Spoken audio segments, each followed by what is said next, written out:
Hi everyone. Happy February.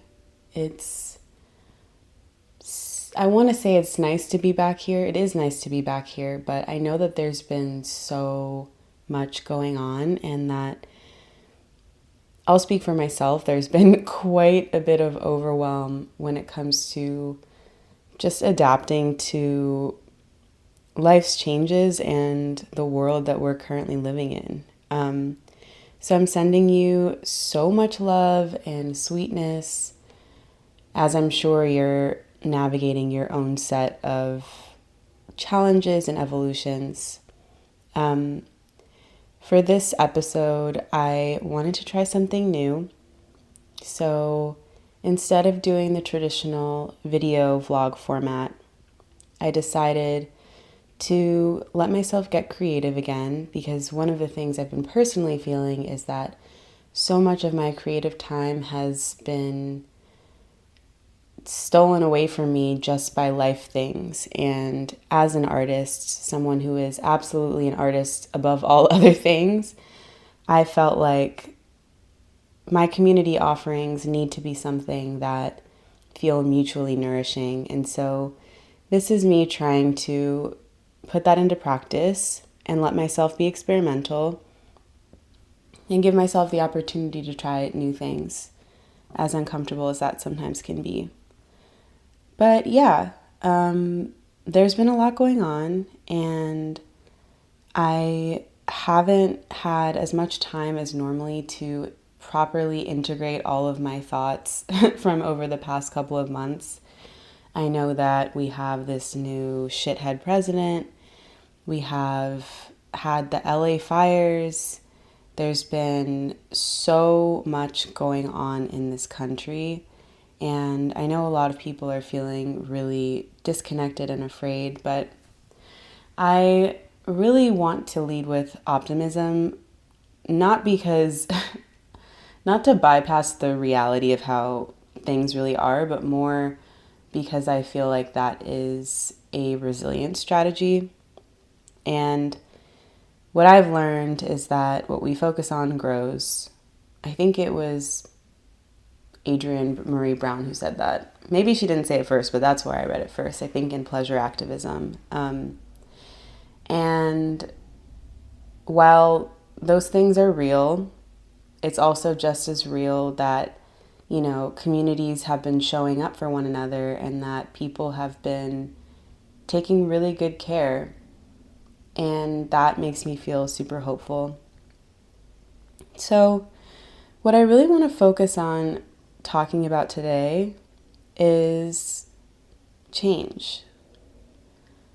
How do we navigate the balance between giving ourselves the space to feel fully and, not run away from the truth of how we feel, while also making sure that we are continuing to move forward? I think it's a really difficult balance to strike, primarily because, like anything else, too much of anything is not a good thing, right? So if you are too quick to move on, then sometimes you haven't really given yourself time to properly feel and integrate all of the lessons so that you can move forward with a truly clean slate. As somebody who practices a lot of somatic practices, I know that when you move on too quickly, a lot of that stuff starts to get stored in our bodies, which can create illness and so on and so forth. And at the same time, if you're on the opposite end of the spectrum, there is such a thing as holding on too tightly and being afraid to let go of our pain, of our habits, of anything that feels comfortable, to the extent that it actually weighs us down. I talked about it a little bit in my end of year newsletter. Especially as an archivist, I was feeling really like, how have I spent so much of my life archiving, these moments and, why?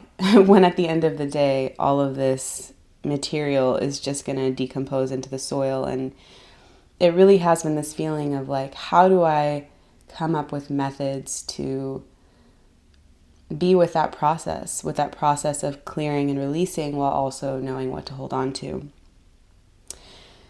In my creative practice, that has looked like, and as I said before, I haven't had nearly as much time for my creative practice as I would like.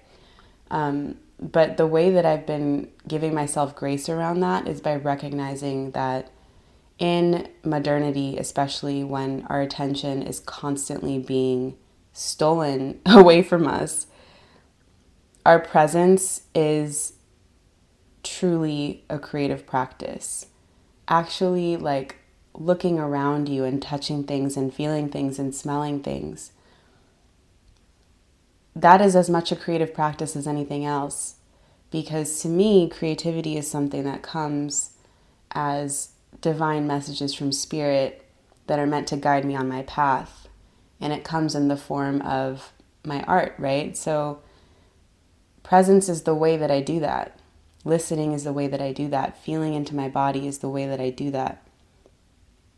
What's beautiful about that is it gives a lot more permission and kind of takes us out of this perpetual feel that we need to be creating in a capitalistic way.